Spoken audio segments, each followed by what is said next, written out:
আসন্ন পবিত্র ঈদুল আজহা উপলক্ষে ঘরমুখী মানুষের ট্রেন যাত্রার অগ্রিম টিকিট বিক্রি শুরু করেছে বাংলাদেশ রেলওয়ে। আজ থেকে শুরু হয়েছে 25 মের অগ্রিম টিকিট বিক্রি। এছাড়া 26 মের টিকিট 16 মে এবং 27 মের টিকিট বিক্রি হবে 17 মে। অন্যদিকে ফিরতি যাত্রার টিকিট বিক্রি শুরু হবে 21 মে থেকে। শতভাগ অনলাইন ভিত্তিক টিকিট বিক্রির কারণে স্টেশনগুলোতে নেই আগের মতো দীর্ঘ লাইন কিংবা যাত্রীদের ভিড়। ফলে স্বস্তিতে রয়েছে সাধারণ যাত্রীরা।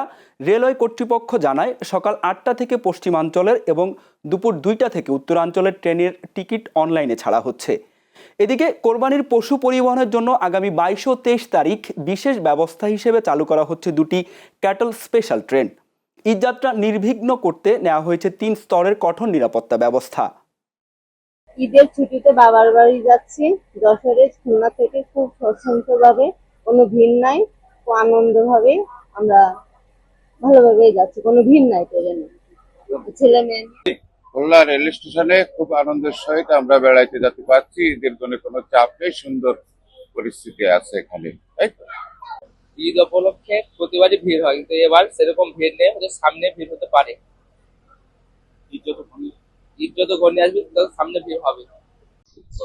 এবছর ইনকামের রাস্তা খুবই কম, ঈদে কোনো ভিড় ভাট্টা নাই। হয়তো সামনে ঈদ হইতে সামনে চলতে আছে, হয়তো ভিড় হইতে পারে, ইনকামের রাস্তাও একটু বাড়তে পারে। হাসপাতালের শিশু বিভাগে কান্নার শব্দ, উদ্বিগ্ন স্বজনদের ভিড়।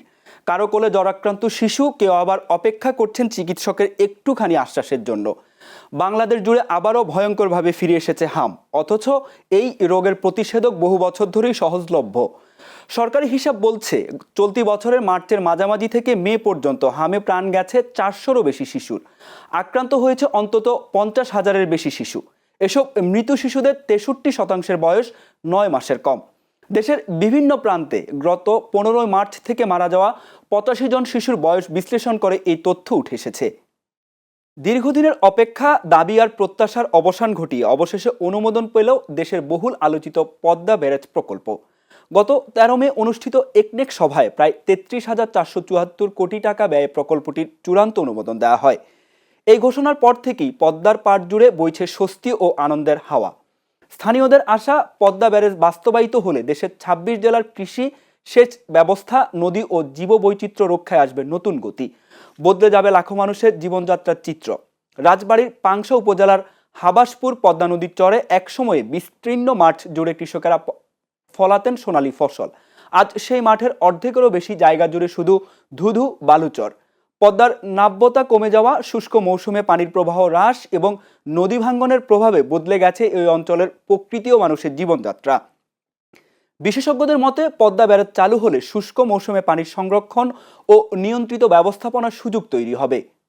সুপ্রিম কোর্ট আইনজীবী সমিতির 2026-27 সেশনের নির্বাচনে সভাপতি পদে বিজয়ী হয়েছেন বিএনপি সমর্থিত প্যানেলের প্রার্থী এম মাহবুব উদ্দিন খোকন, আর সম্পাদক নির্বাচিত হয়েছেন একই প্যানেলের মোহাম্মদ আলী। বৃহস্পতিবার দিবাগত রাত 2টার দিকে ফলাফল ঘোষণা করেন নির্বাচন সাব কমিটির আহ্বায়ক বিচারপতি মিফতাউদ্দিন চৌধুরী। নির্বাচনে 14টি পদের বিপরীতে বিএনপি সমর্থিত প্যানেল বিজয়ী হয়েছে 13টিতে, অপরদিকে জামায়াত সমর্থিত প্যানেল পেয়েছে 1টি পদ। এর আগে দুদিনব্যাপী নির্বাচনে ভোট পড়েছে 4048টি। বিএনপি সমর্থিত প্যানেল থেকে বিজয়ী হলেন বিএনপি সমর্থিত প্যানেলের সভাপতি পদে ব্যারিস্টার এম মাহবুব উদ্দিন খোকন, দুটি সহসভাপতি পদে মোহাম্মদ মাকফুর রহমান শেখ ও মোহাম্মদ শাহজাহান, সম্পাদক পদে মোহাম্মদ আলী। মধ্যপ্রাচ্যের সংঘাত ঘিরে বৈশ্বিক জ্বালানি সংকটের মধ্যে যুক্তরাষ্ট্রের সঙ্গে কৌশলগত জ্বালানি সহযোগিতা বিষয়ে সমঝোতা স্মারক MOU সই করেছে বাংলাদেশ। ওয়াশিংটন ডিসিতে যুক্তরাষ্ট্রের জ্বালানি বিভাগে DOE এর সমঝোতা স্মারক সই অনুষ্ঠিত হয়। যুক্তরাষ্ট্রের পক্ষে দেশটির জ্বালানি সচিব ক্রিস রাইট এবং বাংলাদেশের পক্ষে পররাষ্ট্রমন্ত্রী ডক্টর খলিলুর রহমান চুক্তিতে সই করেন। এর ফলে বৈশ্বিক অস্থিরতার মধ্যে সাশ্রয়ী মূল্যে যুক্তরাষ্ট্র থেকে LNG, LPG সহ বিভিন্ন জ্বালানি পণ্য আমদানির নতুন সুযোগ তৈরি হবে বলে জানিয়েছে সরকার। চুক্তিটি কেবল আমদানি নির্ভর নয়, বরং তেল, গ্যাস থেকে শুরু করে জৈব জ্বালানি ও প্রযুক্তির আদান প্রদান এবং যৌথ গবেষণার দ্বার উন্মোচন করবে। রাজবাড়ীর গোয়ালন্দে পরকীয়ার জেরে মা ও তার শিশু কন্যাকে হত্যার অভিযোগ উঠেছে। 12 দিন নিখোঁজ থাকার পর বৃহস্পতিবার বিকালে গোয়ালন্দ ফরিদপুর সীমান্তবর্তী কলাবাগান এলাকা থেকে জাহানারা বেগম ও তার মেয়ে সামিয়া আক্তারের মরদেহ উদ্ধার করেছে পুলিশ। নিহতের স্বামী আমজাদ শেখ অভিযোগ করেন, ঢাকায় কাজ করার সময় তার স্ত্রীর সঙ্গে এক ব্যক্তির পরকীয়া সম্পর্ক গড়ে ওঠে। ওই সম্পর্কের জেরে পরিকল্পিতভাবে তার স্ত্রী ও সন্তানকে হত্যা করা হয়েছে বলে তিনি দাবি করেন। ফরিদপুরের অতিরিক্ত পুলিশ সুপার আসমির হোসেন বিষয়টি নিশ্চিত করে জানান, মরদেহ উদ্ধার করে ময়নাতদন্তের জন্য ফরিদপুর বঙ্গবন্ধু শেখ মুজিব মেডিকেল কলেজ হাসপাতালের মর্গে পাঠানো হয়েছে। ঘটনার রহস্য উদ্ঘাটনে পুলিশ কাজ করছে এবং জড়িতদের শনাক্তের তদন্ত শুরু হয়েছে। জামালপুরে অবৈধভাবে গড়ে ওঠা একটি ইটভাটা গুঁড়িয়ে দিয়েছে পরিবেশ অধিদপ্তরের ভ্রাম্যমাণ আদালত। এ সময় ইটভাটা মালিককে ৩ লাখ টাকা জরিমানা করা হয়েছে। বৃহস্পতিবার বিকেলে জামালপুর পৌরসভার ডাকপাড়া গ্রামে অভিযান চালিয়ে অবৈধ স্টার ইটভাটার চিমনি সহ বিভিন্ন সরঞ্জাম ভেঙে ফেলা হয়। ভ্রাম্যমাণ আদালতের নেতৃত্ব দেন পরিবেশ অধিদপ্তর ঢাকার নির্বাহী ম্যাজিস্ট্রেট মোহাম্মদ সাজ্জাদ জাহিদ রাতুল। তিনি জানান, অবৈধভাবে পরিচালিত স্থায়ী চিমনি ব্যবহারকারী ইটভাটার বিরুদ্ধে ধারাবাহিক অভিযান অব্যাহত থাকবে। চট্টগ্রামের সীতাকুণ্ড উপজেলার গামারতল এলাকায় অভিযান চালিয়ে ৩ জুয়ারিকে আটক করেছে উপজেলা প্রশাসন। বৃহস্পতিবার গামারিতল এলাকায় সোহেল ট্রান্সপোর্টের একটি টিনশেড ঘরে অভিযান পরিচালনা করা হয়। উপজেলা প্রশাসন জানায়, গোপন সংবাদের ভিত্তিতে অভিযান চালিয়ে জুয়ার আসর থেকে ৩ জনকে আটক করা হয়। পরে ভ্রাম্যমাণ আদালতের মাধ্যমে আটকদের ১ মাসের বিনাশ্রম কারাদণ্ড প্রদান করেন সীতাকুণ্ড উপজেলা নির্বাহী অফিসার মোহাম্মদ ফখরুল ইসলাম। মৌলভীবাজারে জুড়িতে বিভিন্ন স্কুলের দুর্গম এলাকায় হতদরিদ্র ছাত্রছাত্রীদের মাঝে বাইসাইকেল বিতরণ করা হয়েছে। বৃহস্পতিবার বিকেলে উপজেলা প্রশাসনের আয়োজনে কর্মসূচিতে প্রধান অতিথি থেকে শিক্ষার্থীদের হাতে বাইসাইকেল তুলে দেন মৌলভীবাজার জেলা প্রশাসক তৌহিদুজ্জামান পাভেল। তিনি বলেন, এই উদ্যোগ শিক্ষার্থীদের বিদ্যালয়ে উপস্থিতি বৃদ্ধি করবে এবং ঝরে পড়ার হার কমাতে গুরুত্বপূর্ণ ভূমিকা রাখবে। এই সময় উপস্থিত ছিলেন জুড়ি উপজেলা নির্বাহী অফিসার মুশফিকুন নূর, সহকারী কমিশনার ভূমি সাবরিনা সহ অন্যান্যরা। কক্সবাজারের উখিয়ায় অপহরণের অভিযোগে অভিযুক্ত যুবদল নেতা আবুল ফয়েজকে নির্দোষ দাবি করে মানববন্ধন করেছে স্থানীয় বাসিন্দা ও দলীয় নেতাকর্মীরা। শুক্রবার সকালে পালংখালীর বটতলী স্টেশন এলাকায় মানববন্ধনের আয়োজন করা হয়।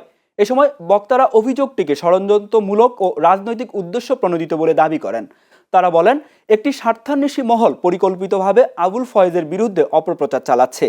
মানববন্ধন শেষে নিজ ব্যবসা প্রতিষ্ঠানে সংবাদ সম্মেলন করেন পালংখালী ইউনিয়ন যুবদলের সাংগঠনিক সম্পাদক আবুল ফয়েজ এবং সংবাদ সম্মেলনে তিনি আরও অভিযোগ করেন, রাজনৈতিকভাবে হেয় প্রতিপন্ন করতেই তার বিরুদ্ধে মিথ্যা অভিযোগ ছড়ানো হচ্ছে। ঘটনার সুষ্ঠু তদন্তের মাধ্যমে প্রকৃত সত্য উদ্ঘাটনের দাবি জানান তিনি। জ্বালানি সংকট ও পাইকারি বাজারে দাম বৃদ্ধির অজুহাতে সপ্তাহ ব্যবধানে রাজধানী সহ সারা দেশে আরও ঊর্ধ্বমুখী সবজি ও ডিমের দাম। বাজারে প্রতি কেজি পেঁপে ১০০ থেকে ১২০ টাকা, কাঁকরোল ১২০ এবং টমেটো বিক্রি হচ্ছে ৮০ থেকে ১০০ টাকায়। মাত্র এক সপ্তাহের ব্যবধানে ডজনে ৫০ টাকা বেড়ে ডিমের দাম ঠেকেছে ১৬০ টাকায়। এছাড়া কেজিতে ১০০ থেকে ২০০ টাকা পর্যন্ত বেড়েছে সব ধরনের মাছের দাম। গরুর মাংস বিক্রি হচ্ছে ৮০০ টাকা কেজিতে। এদিকে মুরগির বাজারে কিছুটা স্বস্তি মিলল। ব্রয়লার প্রতি কেজি ১৮০ থেকে ২০০ এবং সোনালী মুরগি বিক্রি হচ্ছে ৩৮০ থেকে ৪০০ টাকায়। তবে বাজারে নতুন চাল আসায় চালের দাম কিছুটা কমতির দিকে। সাধারণ ক্রেতারা বলছেন, নিত্য পণ্যের এমন লাগামহীন ঊর্ধ্বগতিতে চরম ভোগান্তিতে পড়েছেন তারা। এদিকে খুচরা ব্যবসায়ীরা বলছেন, পাইকারি বাজার পর্যায়ে দাম বাড়ায় খুচরা বাজারেও তার প্রভাব পড়তে শুরু করেছে। গত সপ্তাহের তুলনায় লাল একটু বেশি, আর ব্রয়লার আর সোনালি একটু কমছে। এই সবজিগুলা কারণ বাজার আসতে যে পরিমাণ রাস্তায় চাঁদা দিতে হয়, মূলত এটা কমলে পরে সবজির দাম কমে যাবে, অটোমেটিক্যালি কমে যাবে। কৃষক কিন্তু এই দাম পাচ্ছে না। তারও একটু মানুষের ক্রয় ক্ষমতার একটু বাইরে আর কি। তাই এখান থেকে আমরা একটু যদি আরো কম হয় ভালো হবে আমাদের জন্য। দাম তুলনামূলকভাবে অনেক বেশি। এখানে তো নরমালি একটু কম হওয়ার কথা, কিন্তু এখানে তো দামটা বেশি।